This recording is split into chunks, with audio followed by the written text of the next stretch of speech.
عليكم ورحمة الله وبركاته. وعليكم السلام. حمدا كثيرا وشكرا لله، والصلاة والسلام على رسول الله محمد بن عبد الله وعلى آله وصحبه ومن والاه أما بعد. حضرة المكرمين والمحترمين وسعادة العلماء وكرامة الفضلاء, tentunya yang berbahagia yang kami hormati, yang kami muliakan, segenap pengurus masjid, al-Islah, Bapak Ketua, Sekretaris dan seluruh jajarannya. Juga tidak lupa Bapak Ibu jamaah salat subuh, para pecinta kemuliaan, perindu Rasulullah, calon-calon penghuni surga Allah Subhanahu wa taala. Semoga Allah Subhanahu wa taala senantiasa memberikan kemuliaan, keberkahan dalam setiap aktivitas dan langkah-langkah kita. Amin ya Allah ya Rabbal alamin. Bersyukur kepada Allah, kali ini kita bisa Allah pertemukan di tempat ini.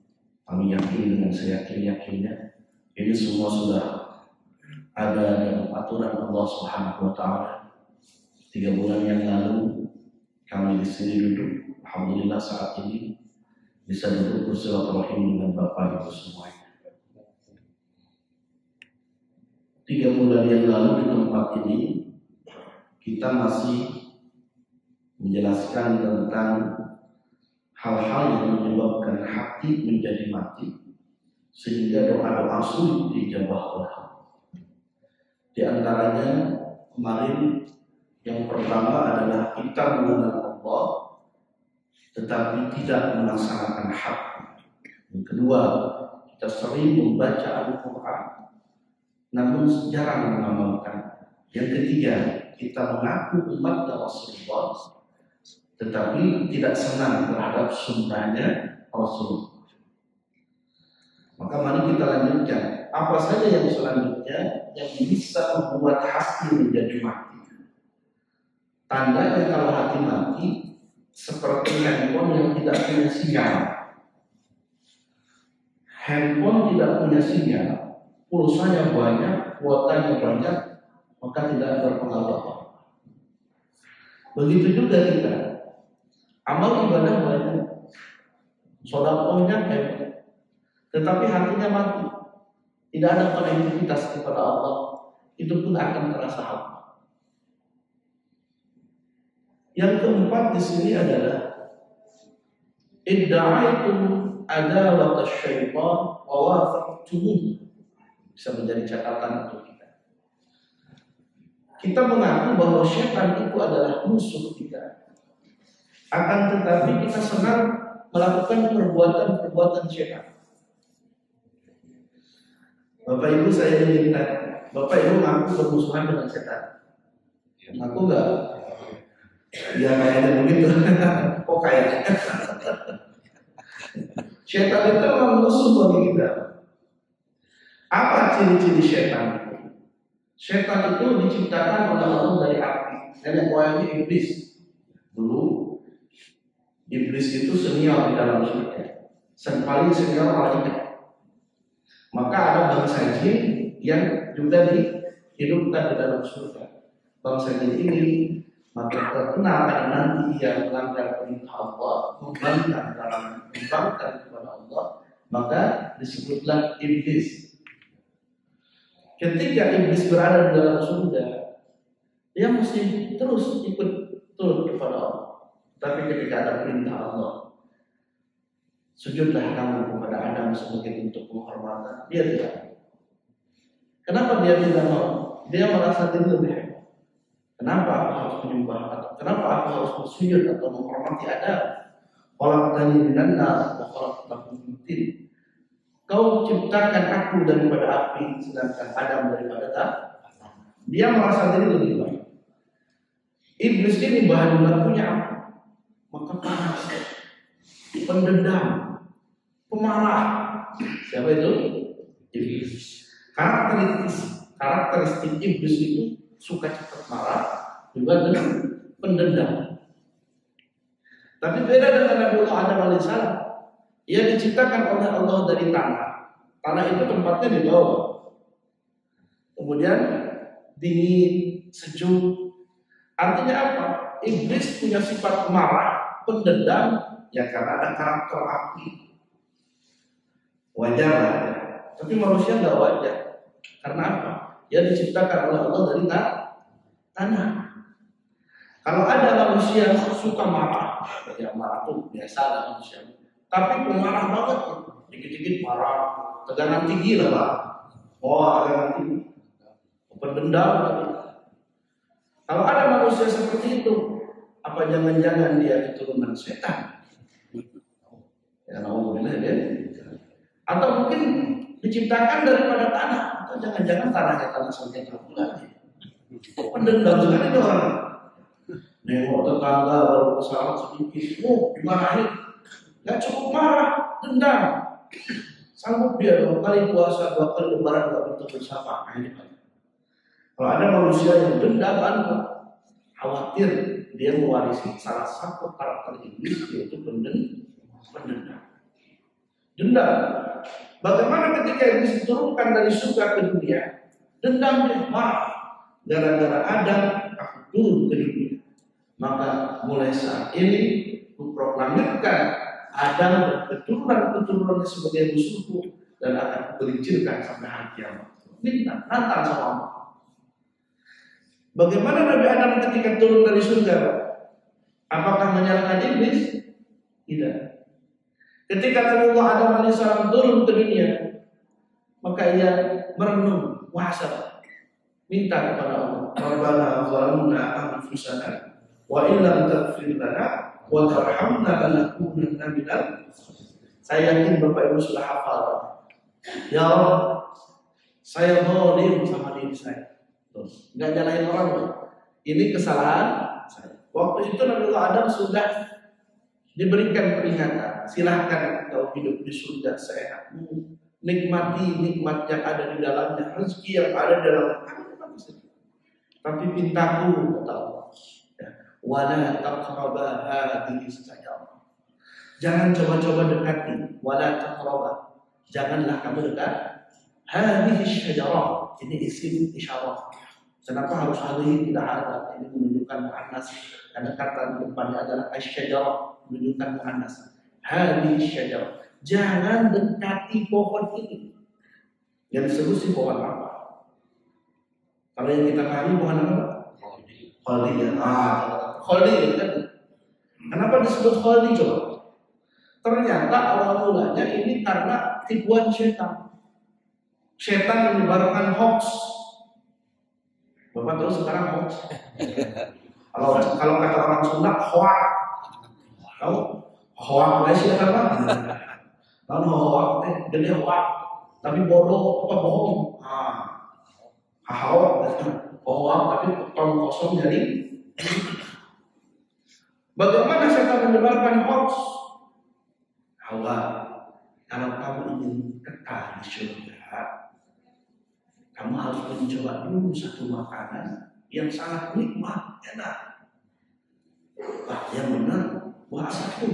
Wah, pohon itu berbuah. Jadi kalau sudah berbuah rasanya enak. Dan saya kan pengalaman di sini daripada kamu. Ya, gitu. Asalnya menggoda Nabi Adam tapi gak mempan, maka menggoda istri. Nabi Adam tahu itu adalah larangan Allah. Waduh, bisa ya Adam digoda, maka jatuh kepada istrinya. Biasa sekarang banyak marketing, Pak, ada barang bagus, suami kan rata-rata cenderung nggak terlalu open ya. Aduh, suaminya nggak bisa nih. Ya udah istrinya, kalau ibu ditawarin tuh, ibu semakin cantik kalau pakai ini. Oh, emang bukan nggak mau aja. Kalau pak biasa cenderung dengan dunia. Senang sekali ya banyak perempuan. Nah, Hawa digoda, maka dia menggoda atau merayu kepada suaminya. Nabi Adam digoda setan nggak mempan, tapi digoda istrinya, nggak bisa apa-apa. Ibaratnya kalau orang sebelum menikah bisa jadi singa, tapi kalau sudah nikah jadi meong kan gitu. Wah, kalau suami istrinya sudah mamam merepet nih Pak, wah udah ada nih kan gitu. Daripada berantem ya udahlah gitu. Mulai deket ya udah. Ya ayolah ya. Karena katanya suami sian istri itu bapak-bapak di istiqomah istiqamah ikatan suami takut istri kalau di rumah. Kalau di luar apa bebas. Kalau di rumah waduh, ini luar biasa. Ini kan ada begitu. Bingung ya udah. Ternyata setan itu menjanjikan kalau kamu makan buah itu maka kamu akan kekal di surga. Ini saya paham. Kata iblis. Itulah rayuan setan. Katanya kalau makan buah itu akan kekal. Kekal bahasa Arabnya khalid. Apa? Khuldi. Kalau kamu makan buah itu kamu kekal. Maka disebutlah kata mereka buah khuldi. Karena bahasa Arab itu kamu kekal kalau makan buah itu. Boro-boro kekal kalau dimakan terlepas pakaian mereka. Artinya apa? Itu merupakan suatu kehinaan. Maka turunlah dunia. Tapi apakah dendam? Tidak. Nabi Adam menyadari ini kesalahan beliau. Baru melakukan satu kesalahan. Nabi Adam diturunkan dari surga, terpisah dengan istrinya kurang lebih selama 200 tahun. Memang umurnya sepanjang itu. Nabiullah Adam panjang. Ya, Nabiullah Adam, Nabiullah Nuh. Makanya pantas umat-umat terdahulu panjang-panjang umurnya. Kalau sekarang yang ikuti nabinya, baginda Nabi kita 63 tahun. Maka nggak akan ada yang melebihi 200 tahun. Kalau dulu kan ada 200 tahun terpisah itu. Yang satu diturunkan di India, satu diturunkan di Bangka atau Mekah. Selama 200 tahun kehilangan arah. Bayangkan, ya manusia istrinya ya entah tak tahu di mana. Gara-gara melakukan satu kesalahan. Kita oleh Allah banyak kesalahan tiap hari, ya Allah. Mata kita banyak melihat yang haram. Lisan kita kadang menyolong, banyak ngomongin orang. Tapi Allah masih tidak memisahkan kita dengan itu. Nanti dipisahkan oleh Allah dengan istrinya 200 tahun. Maka tobat kepada Allah selalu. Turun nggak marah sama siapapun gara-gara itu enggak. Ya Allah ini salah saya. Itulah manusia. Harusnya ketika dia dapat musibah atau cobaan nggak mencari kambing hitam, maka dia menyalahkan diri sendiri. Nah, tidak seperti iblis yang ketika turun dari surga turunnya menyalahkan Nabi Adam.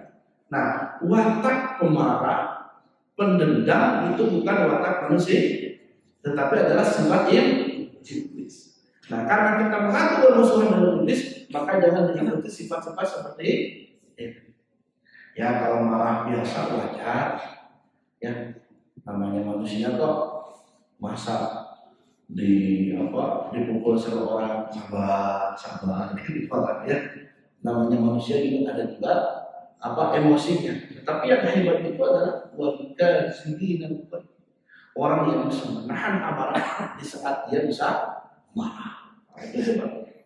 Selain itu wal 'afina 'anil nas. Dia mudah memaafkan kesalahan orang. Kemudian wallahu yuhibbul muhsinin. Yang ketiga, jadi orang bertakwa. Ketika dia bisa menahan amarah, memaafkan orang, bisa berbuat baik kepada orang yang menzalimi. Jadi taat Rasulullah.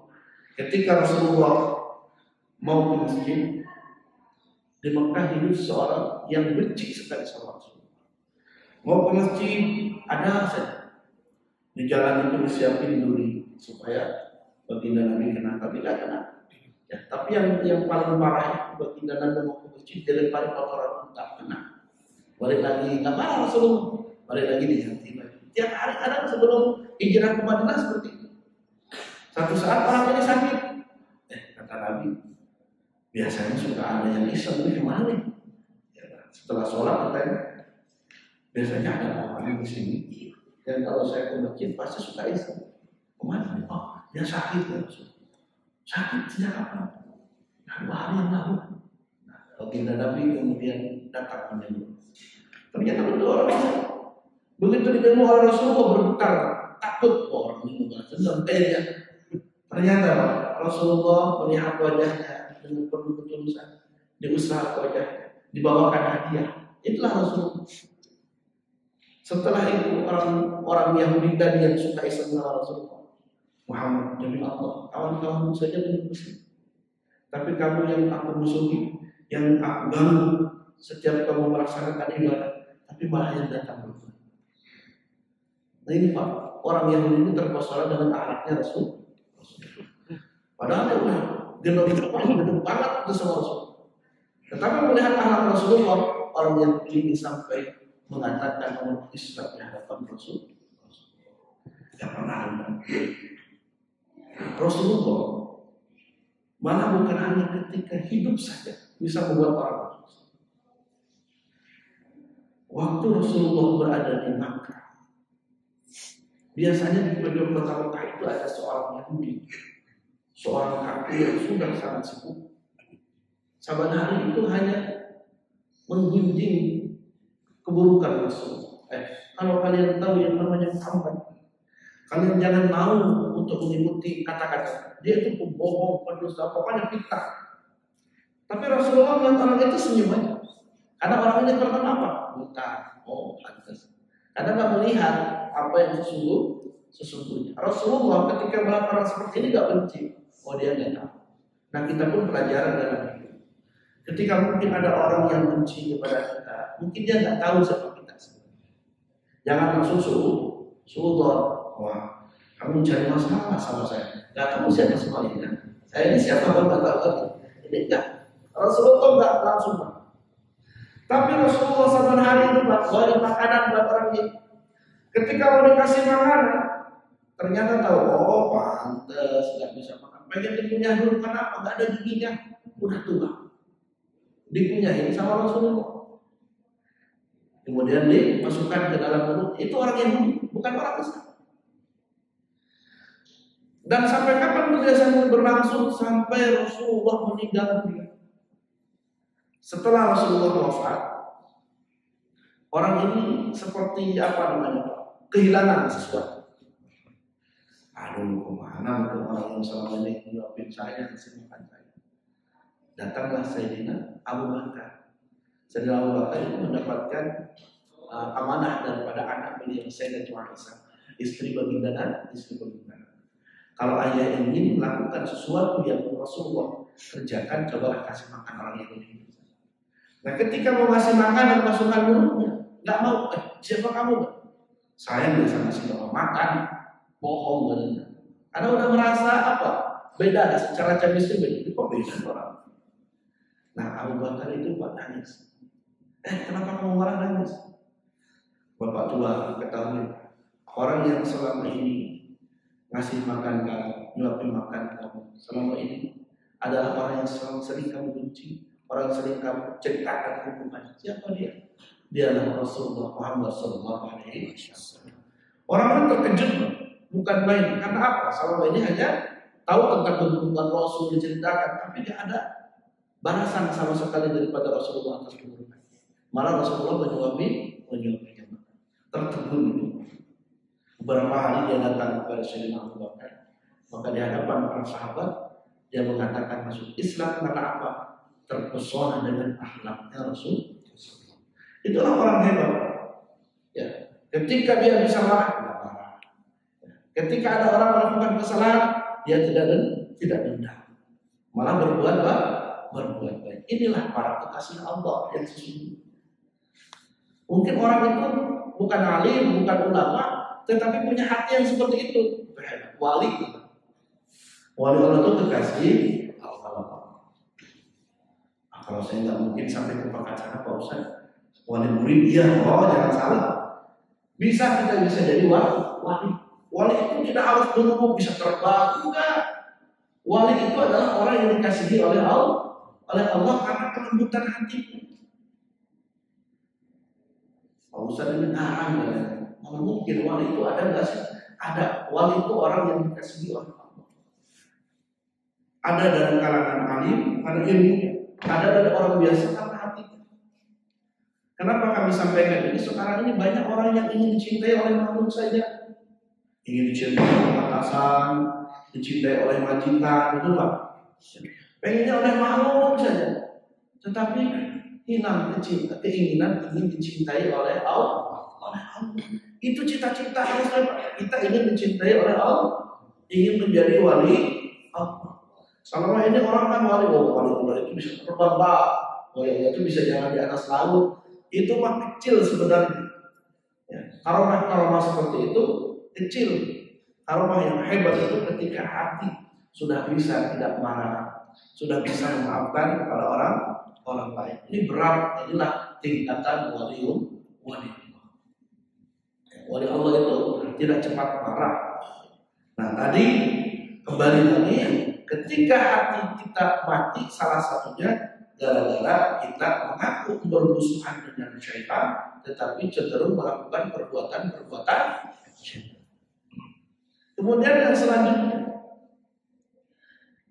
yang kelima berarti ya, kita ini sibuk mengumbar aib orang, tetapi lupa aib diri sendiri. Ini aib. Ibarat pepatah, gajah berkuluk mata tidak nampak, tetapi semut di seberang lautan kelihatan. Orang ini sibuk mikirin aib orang, tetapi lupa aib diri sendiri. Di mana itu Pak Ustadz? Dalam hati kita, semua kenal. Kalau udah ngomongin aib orang, semua ngomongin orang. Bapak-bapak, ibu-ibu, rame. Ya. Malah bisa jadi majelis ilmu seperti ini kalau tidak disikapi dengan baik bisa jadi majelis mengumbar aib. Ya turunannya riba, ngomongin orang itu mengumbar aib. Tahu nggak? Pak RT beli mobil baru loh. Ya nggak apa-apa tuh. Tapi dia belinya kredit loh. Itu kepo amat Tuhan. Ya nggak masalah. Mau cash mau kredit itu urusan orang. Jangan-jangan dia korupsinya, Masya Allah. Jadi namanya sudah berubah aib dan fitnah. Banyak sekarang orang ngurusin aib orang lain. Pengen tahu aja urusan orang. Pak, kayak toge ya, tengok toge. Toge itu nyampur dimanapun makan. Lote ada toge, soto ada toge, apalagi gado-gado, apa tahu tuh, gehu ya. Itu ada toge itu. Makanya selama hidupnya toge itu bengkok terus karena nyampur, nggak pernah lurus. Orang yang suka nyampur urusan orang itu kayak toge Pak, bengkok terus ya. Kenapa? Karena dia lupa aib diri dia lebih banyak, tetapi dia senang mengunci aib orang. Perbuatan seperti ini menghabiskan amal kita seperti kayu yang membakar, seperti api yang membakar kayu, atau jadam yang merusak rasa madu. Madu itu manis, dimasukkan jadam habis. Artinya pahala kita habis dengan perbuatan seperti ini. Sia-sia. Di dalam Islam haram hukumnya mengumbar aib. Jangankan mengumbar aib orang. Mengumbar aib diri sendiri saja nggak boleh. Apalagi dengan penuh kebanggaan. Sekarang kan banyak orang hijrah, alhamdulillah. Dulu mungkin pernah mabok, pernah berzina, udah hijrah sekarang. Kumpullah sama kawan-kawan yang baik-baik. Kawan ini bukan hijrah lagi dari udah baik. Tiba-tiba ada orang mabok di jalan. Hinanya cuma 1 botol aja mabok. Dulu saya lebih dari itu 10 botol malah ada saya mabok. Bangga misalnya. Nah itu dalam Islam tidak boleh. Karena dia mengubah aib dirinya sendiri. Sekalipun dengan kebanggaan tidak boleh. Atau mungkin mengubah aib tentang kehinaan dirinya. Dulu pernah berbuat zina, diumbar seorang. Di masa Nabi ada seorang yang pernah berzina, minta sama Rasul, ya Rasul, rajam saya, hukum saya. Kenapa? Alasan saya cukup hukum. Saya berzina ya Rasul. Kapan? Sudah lama ya Rasul. Kata Rasulullah, mungkin kamu hanya berpandangan syahwat saja. Tidak ya Rasul. Mungkin kamu hanya bersentuhan kulit saja. Enggak ya Rasul, saya melakukan. Rasulullah bertanya sama sahabat, teman kamu waras tidak? Waras ya Rasul. Kalau dia waras, kenapa sudah kututupi aibnya? Dia masih membongkarnya sendiri. Maksud Rasulullah, seandainya orang tersebut melakukan dosa tersebut, sudah tutupi. Tobat kepada Allah, berhenti dari perbuatan dosa itu, menyesal, nggak melakukannya lagi. Allah dengan maha luas ilmunya, maha luas pengampunan, pasti akan mengampuni orang tersebut. Kan sekarang banyak urusan. Bagaimana cara menghapus dosa zina? Tobat, satu, berhenti dari perbuatan. Kedua, muhasabah, menyesal. Yang ketiga, niat tidak akan pernah melakukannya. Tapi bukannya harus dirajam, harus diderah sampai mati. Itu ketika hukum Islam zaman Khalifah berlaku. Tapi sekarang di negara kita kan tidak diperbolehkan. Maka kembali kepada kisah Rasulullah SAW. Seandainya orang itu bertobat kepada Allah dengan sungguh-sungguh, dia tidak melakukan perbuatan itu, berbanyak amal, Allah Maha Luas ampunannya. Ini untuk kepada kita semuanya. Barangkali mungkin pernah terjerumus ke dalam dosa tersebut, jangan diumbar kepada khalayak umum, itu hina. Maka tobatlah kepada Allah Subhanahu wa Ta'ala. Mengumbar aib diri saja tidak boleh, apalagi mengumbar aib orang. Itu yang kelima. Yang keenam, kalian tahu bahwa kematian itu hak. Bapak yakin bakal mati tidak? Yakin ya? Dan kematian itu sebenarnya adalah kebahagiaan, karena kita mau pulang. Namanya orang pulang pasti senang. Saya merantau di Batam. Tiap mau pulang itu bawaannya senang aja. Aduh, mau mudik nih, 3 bulan sekali kita mudik. Alhamdulillah ada saudara Kang Dimas, bapak-bapak yang bisa bersilaturahim dengan warga Soreang. Kalau mau pulang itu senang bawaan, karena kita mau jumpa orang tua, ya, mau jumpa sahabat. Pasti saya jumpa Kang Dimas lagi, jumpa mama, senang. Cuman kalau kita mau pulang nggak punya duit, itu bingung, betul nggak? Kalau paksain pulang namanya nekat, betul. Kenapa kita nggak senang mendengar kata mati? Bisa jadi satu belum punya bekal, betul ya? Kalau kita mati tanpa membawa bekal namanya nekat. Mati nggak bawa bekal namanya nekat. Bonek. Selama hidup nggak pernah sholat, nggak pernah ke masjid. Pas mati dia paling depan ya. Orang yang berdiri dia tidur kan gitu. Nah orang itu nekat namanya Pak. Nekat. Karena akhirat itu perjalanan yang panjang. Nah tapi bagi orang beriman, kematian itu kebahagiaan, karena awal kebahagiaan. Nah kita sadar, kullu nafsin dha'iqatul maut. Semua yang bernapas pasti akan mati. Orang kaya mati, orang miskin mati, raja-raja mati, rakyat biasa, Pak RT, Bapak RW, Presiden, Pak Ustadz juga. Ini takut kali Pak RT mati. Jangan dulu Pak Ustadz ya. Ya semuanya pasti mati. Tidak ada yang tanpa terkecuali, semuanya mati. Semua makhluk itu mati. Kecuali Allah yang Sang Khalik. Malaikat pun mati nanti. Sebelum dibangkitkan semuanya mati. Termasuk malaikat. Malaikat Israel yang tukang nyambut nyawa itu mati. Nah, malah di dalam kitab Tafsirul Akhbar disebutkan Israel ini terakhir setelah seluruh manusia, seluruh makhluk dimatikan, Israel paling. Maka ketika waktunya Israel ini menjerit, sakitnya luar biasa.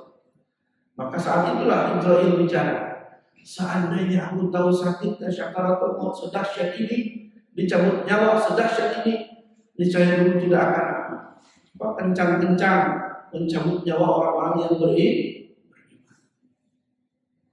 Jadi syakaratul maut itu Pak memang ada, nyata, sakit.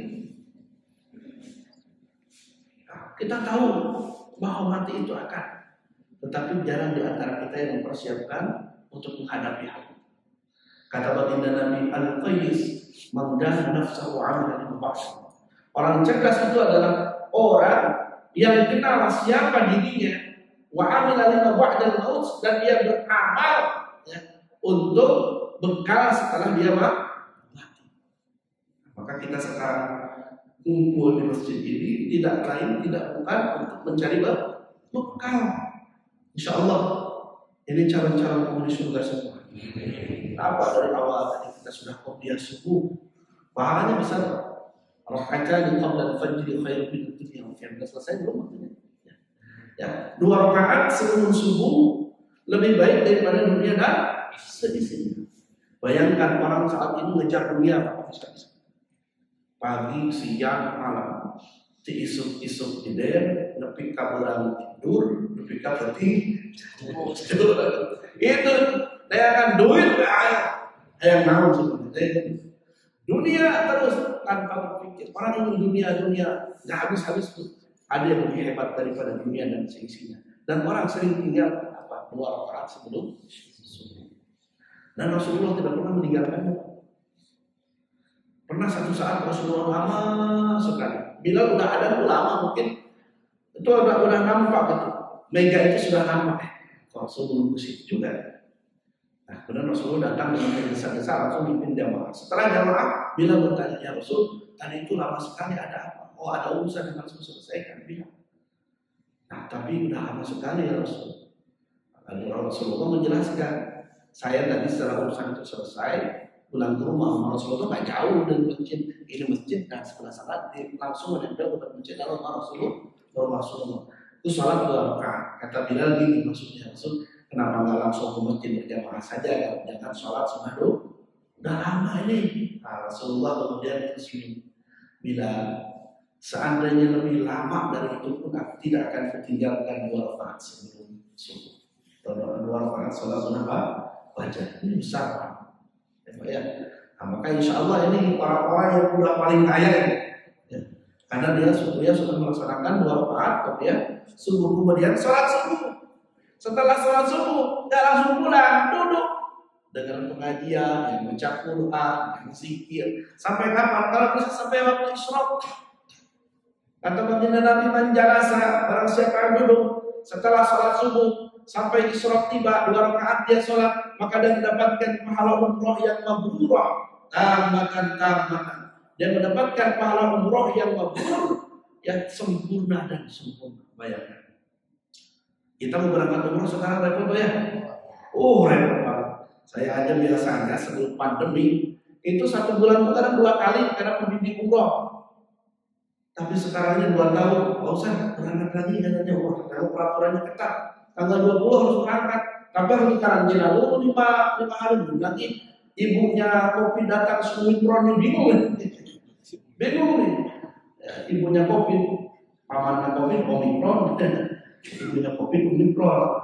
Banyak sekali sekarang, macam-macam harus karantina dulu ini dan itu. Gak sanggup rasanya.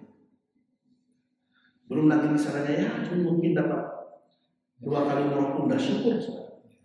Nah, tapi ada yang kita nggak berangkat ke sana, nggak ngeluarin duit, belum aja, tetapi bisa dapat pahala itu. Duduk setelah sholat subuh, duduk, kemudian duduknya apa? Baca Quran, dengan pengajian, mau zikir, kemudian melaksanakan sholat sunnah 2 rakaat. 2 rakaat itulah sholat sunnah isyraq. Bagaimana Pak Ustaz ya sholat sunnah 2 rakaat? Niatnya gimana? Usul sunnah terlillahi ta'ala. Ya, saya niat sholat sunnah dalam arti sholat sunnah isyraq karena itu Nabi lakukan. Maka dia dapat pahala umroh yang mabrur. Kata Nabi, bukan hanya mabrur, sempurna dan sempurna. Artinya tidak ada cacat sama sekali. Ya itu umroh gratis.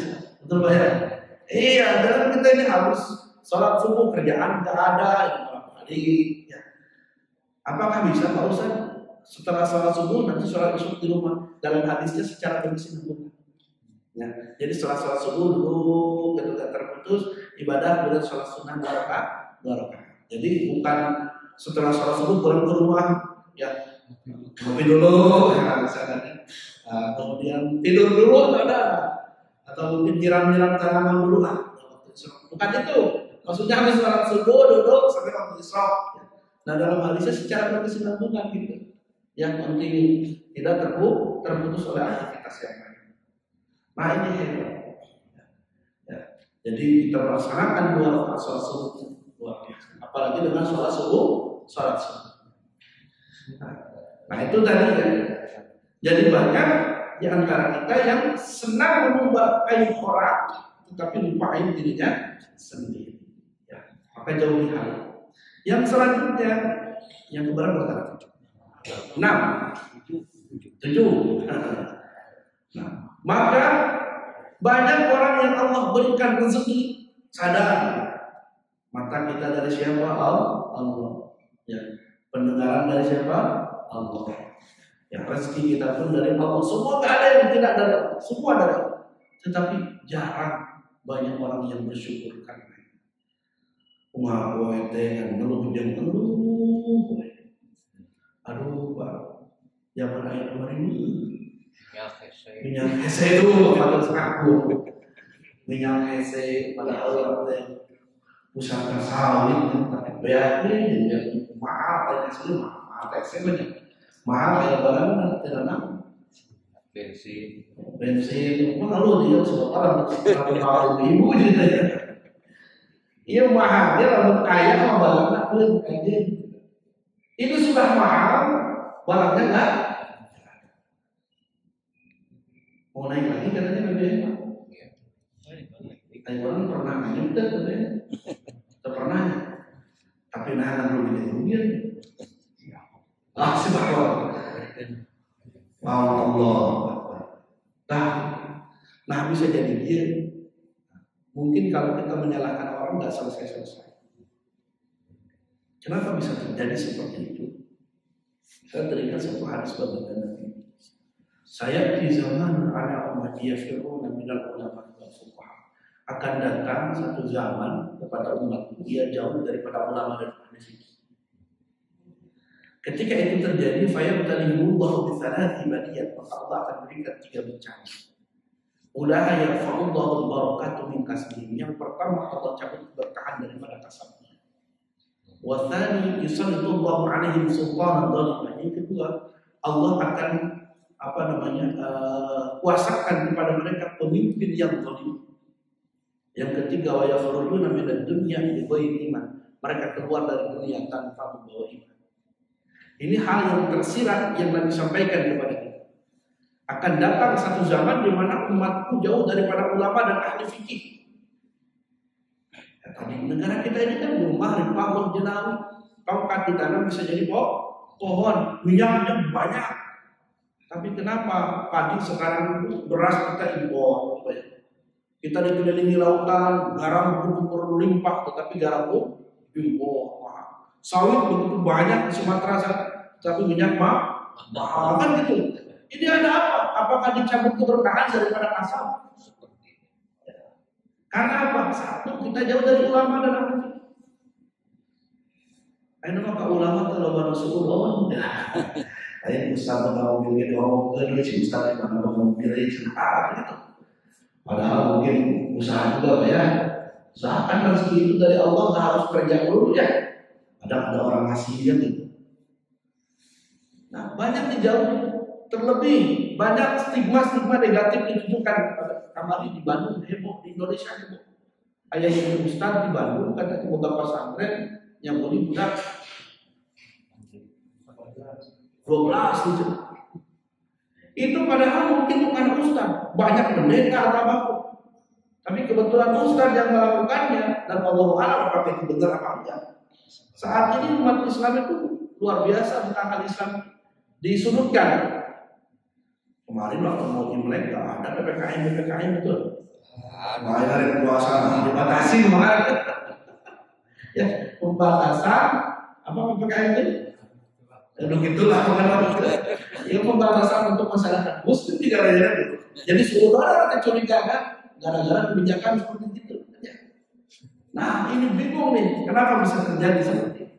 Bisa jadi kitanya jauh dari para ulama. dan ahli fikih. Sekarang ini banyak orang yang tertipu.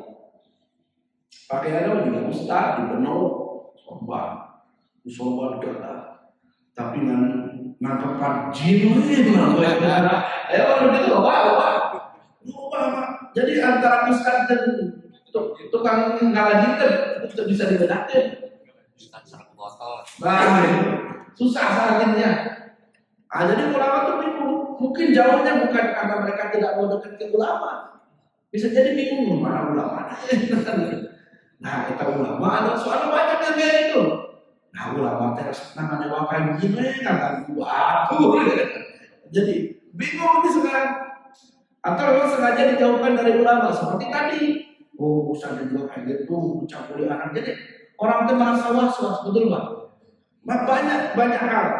Ada yang memang karena memang nggak senang, ada yang memang karena ditakuti. Yang sekarang ini ulama ya Allah baru berbicara sedikit saja ditangkap. Ada nggak? Ada. Di mana? Nggak tahu di negara mana. Pokoknya di sana lah. Nah kita nggak tahu. Cuma kita harus berdamai dengan keadaan. Ya mungkin barangkali Allah cabut keberkahan itu gara-gara kita jauh dari ulama, terutama ahli fikih yang bisa memberikan fatwa, yang paham tentang syariat. Sekarang ini banyak penceramah belum tentu ulama. Karena banyak masyarakat yang senangnya hanya hiburan saja. Kalau ceramah hanya tertawa dan lawak, dan sekarang si Sule itu, yang ceramah ada bagus ya Allah, banyak seperti itu. Jadi jauh daripada ahli fikih. Tapi kalau itu sudah terjadi 3 bencana itu, Allah cabut keberkahan dari kasih. Yang kedua, Allah kuasakan pemimpin yang zalim. Nah, tadi banyak kebijakan yang tidak tepat gitu. Banyak kebijakan yang tidak tepat. Ya contohnya masalah BBM. BBM ini adalah hak kita masyarakat. Mendapatkan BBM harga murah itu hak masyarakat. Karena kita nggak pernah ngutang di BBM. Saya pernah ngisi bensin, saya di pom bensin, Pak akan 500.000, malah air. Tapi nah bangkrut cabenya 11 triliun bangkrut. Tadi dibuka satu orang. Nah itu banyak kebijakan yang mungkin hanya segelintir orang yang menikmati, sementara masyarakat ditekan. Itu namanya zalim. Apakah itu pernah terjadi zaman dulu Pak Ustadz? Pernah. Bukan hanya zaman dulu pun pernah. Banyak pemimpin-pemimpin yang tidak peduli kepada rakyat. Maka Allah kuasakan kepada mereka pemimpin yang zalim dalam masalah hukum, ya tumpul ke atas, tajam ke bawah. Allah. Maling ayam di penjara sampai puluhan tahun, tetapi maling uang negara. Ya Allah. Dan sekarang orang nggak punya malu. Dulu orang maling ayam di kampung diusir, betul. 2 tahun daerah paling kan gitu. Nah sekarang orang maling ratusan miliar. Udah pakai rompi orang di televisi. Nah ini ada soal terakhir kembali. Ampun Nah ini gara-gara hukum yang tidak seimbang. Karena Allah kuasakan kepada mereka pemimpin-pemimpin yang. Nah itu 2 bencana. Masalah dunia kembali kalau kita iman mudah-mudahan di akhirat dapat kebaikan. Bencana yang ketiga yang dikhawatirkan apa? Keluar dari dunia tanpa membawa iman. Artinya mati dalam keadaan suul. Ini. Bagaimana mereka suul khotimah? Karena jauh dari ulama. Ulama yang bisa membimbing mereka yang dekat dengan Allah, yang ibadah yang benar, kan gitu. Ketika ada kejadian ini itu ya udah kembalikan kepada Allah. Jauh dari ulama. Bagaimana ketika mati pun akan jauh daripada hidayah, petunjuk. Nah ini bencana yang kami khawatirkan, meninggal dalam keadaan suul khotimah. Ya, maka kita harus sadar Bapak Ibu sekalian, kita ini di dunia mungkin singgah saja. Namanya singgah, jangan terlalu betah. Saya pun hijrah merantau di Batam itu, ya namanya singgah. Kadang pengen balik lagi ke sini kan Pak ya. Kemudian dari Cililin, saya dulu nggak nyangka akan bisa ke Batam. Nggak nyangka pula jodohnya dapat orang saya. Kalau dari Batam ini kan itu udah izin Allah. Ya. Di sana namanya sebutah-butahnya di Batam, yang namanya di tempat orang Lumur Batu, tempatnya Lumur Batu. Cuma karena ada amanah saja buka pondok pesantren. Mudah-mudahan satu saat di Bandung bisa juga buka pondok ya. Ada di luas. Jadi itulah merantau. Pasangan pengen balik. Nah kita pun di dunia ini jangan tenang. Ya, sekalipun kita udah dapat kesuksesan dunia, ya perlu khawatir. Ibaratnya tujuh keturunan luar biasa, harta atau antara kita udah bakal mau. Ya, kita tahu kita bakal mati, tetapi kita tidak pernah mempersiapkan bekal hadapinya. Yang selanjutnya, yang ketujuh, kedelapan, kita ingin masuk surga, tetapi malas melakukan amal yang bisa masuk ke dalam. Ditanya, ayo masuk surga? Oh, ya. Kira ayeuna siap? Oke, ada tuh kan siapa? Ya Allah siap. Ayo masuk surga. Oh, ya kira ayeuna. Apa aja enggak. Ya Allah itu. Ya sadaya gitu. Padahal masuk surga itu harus mati dulu. Gak mungkin ujung-ujung masuk surga tidak mati ya. Nabi Isa saja memang belum diambil, belum dicabut nyawanya ya. Cuman satu saat pasti akan mati ketika sudah turun ke dunia menyelamatkan, membunuh Dajjal. Allah pun akan cabut. Tidak ada manusia yang tidak mati, semuanya pasti mati. Nah, orang ini semua ingin cita-cita pengen masuk surga ya. Tetapi malas melakukan amal yang bisa membawa masuk ya, sholat sunnah, sodako, berbuat baik sama orang, itu adalah amalan-amalan yang bisa membawa masuk surga. Kata Nabi, ayyuhan nas afsus salam wa atimu ta'am silul arham sallu bil laili wan nasu ni'am tadkhulul jannata bisalam.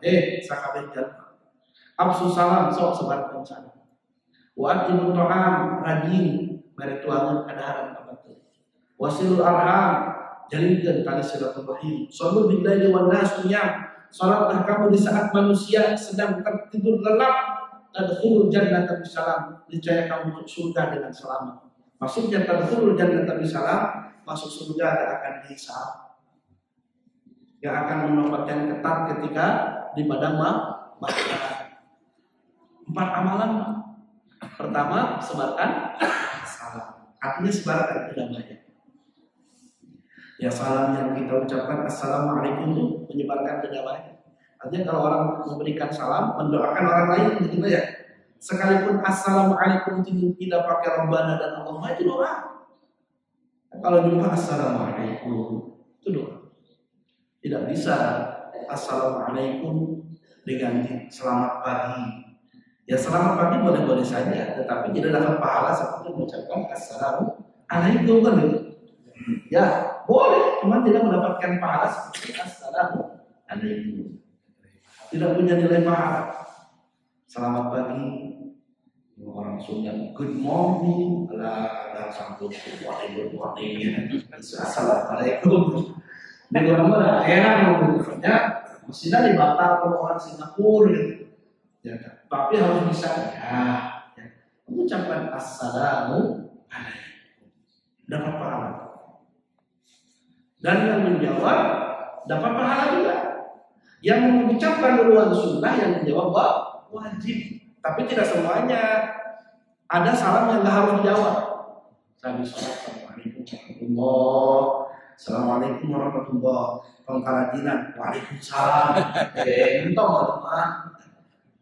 Dan ada salam yang memang kita jangan berharap ada jawaban. Kalau ziarah kubur kan sunnah. Assalamualaikum ya ahli kubur. Jawab. Waalaikumsalam. Kan belum menjawab ahli kubur. Ahli kubur menjawab kan gak kedengaran suaranya. Kalau ada ustaz ucapin assalamualaikum warahmatullahi wabarakatuh, ahli kubur. Ya. Jadi salam, sebarkan salam. Mana itu doa. Nah, bimakna majazi yang sesungguhnya adalah sebarkan kedamaian, jangan umat Islam membuat keributan.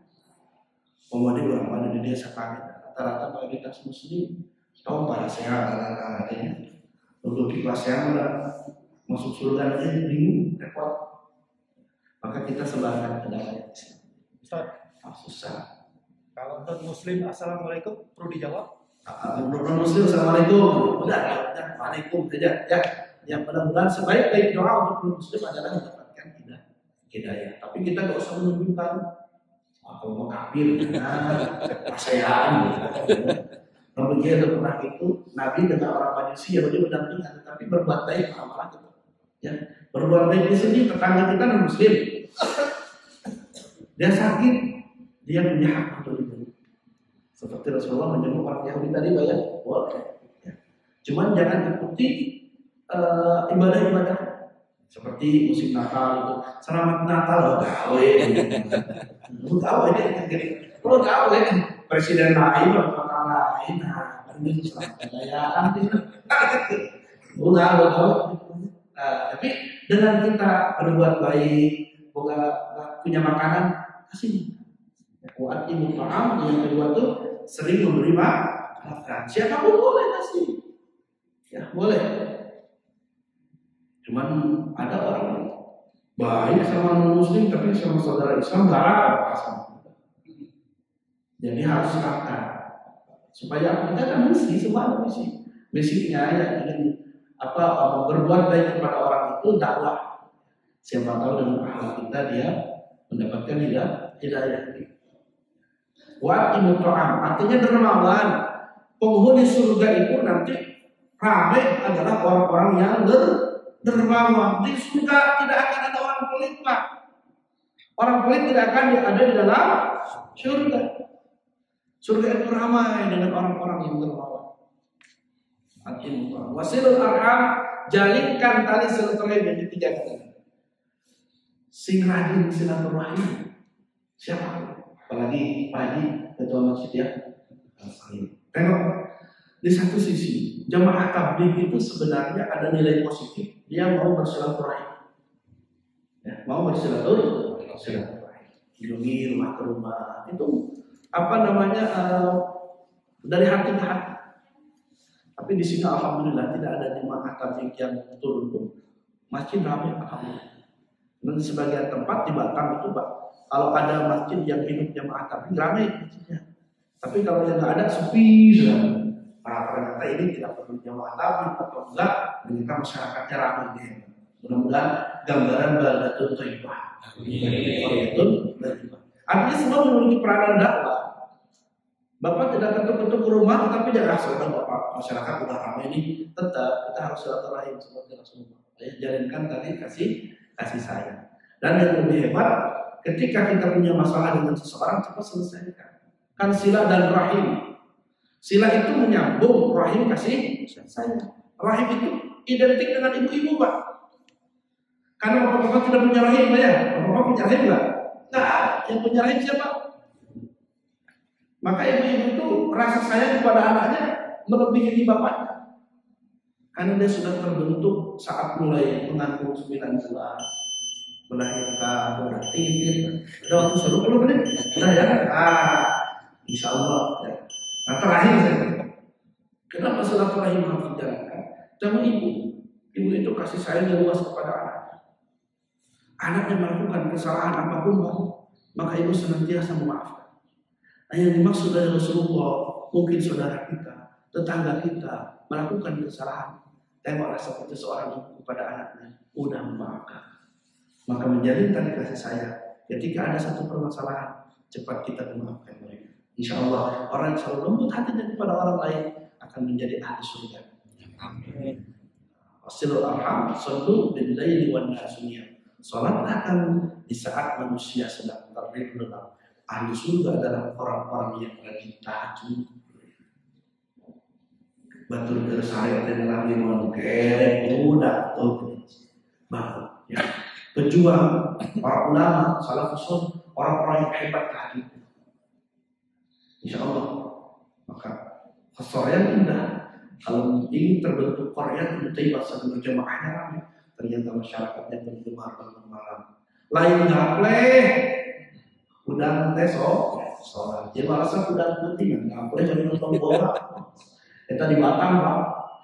Dah tadi main tapi nonton bola jam 2 bari gaple di pos ronda ya karena kalau kalian tadi dijepit ku jepitan baju dia tahu lebih ke anak kuat bukan subuh gitu. Nah di tengah lagi mereka murid yang kan, nah itu ada apa ya? Nah insya Allah penghuni surga itu adalah orang yang sering bangun di sepertiga. Mudah-mudahan ada hikmah dan manfaatnya. Mudah-mudahan Allah Subhanahu wa taala senantiasa memberikan keistiqomahan untuk kita semua. Dan Allah menjadikan kita orang-orang yang senantiasa istiqomah dalam ibadah, masjid ini barokah. Insyaallah ini semua jadi saksi di hadapan Allah Taala ketika kita bertemu dengan Rasulullah sallallahu alaihi wasallam. Hadanallahu wa iyyakum ajma'in. Al-Fatihah. A'udzubillahi minasyaitonir rajim. Alhamdulillahirabbil alamin. Iyyaka na'budu wa iyyaka nasta'in. Ihdinas siratal mustaqim. Shiratal ladzina an'amta 'alaihim ghairil maghdubi 'alaihim waladdallin. Alhamdulillahirabbil alamin. Wassalatu wassalamu ala sayyidil mursalin sayyidina Muhammadin wa ala alihi washabbihi ajma'in. Allahumma hadha jam'ana hadha jam'an marhuman wa tafarraqa min ba'dihi tafarraqan ma'suman. Allahumma ij'al awwalahu rahmatan wa awsatahu ni'matan wa akhirahu najatan wa maghfiratan. Allahumma barik lana fi Rajab wa Sya'ban wa ballighna Ramadan. Berkahi kami di bulan ini Allah. Berkahi kami di bulan Sya'ban dan sampaikan kami kepada bulan Ramadan. Berikan kami kesempatan beribadah di dalamnya ya Allah. Ya Allah, jauhkan segala bala bencana dari negeri kami ini ya Allah. Ya Allah, berikan kami pemimpin-pemimpin yang adil dan amanah. Berikan kepada pemimpin-pemimpin kami kekuatan istiqomahan. Ya Allah, bisa memberikan keadilan bagi seluruh masyarakat.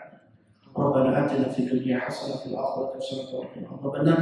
Wa sallallahu ala sayyidina Muhammadin nabiyil ummi wa ala alihi wasallam. Alhamdulillahi rabbil alamin. Assalamualaikum warahmatullahi wabarakatuh.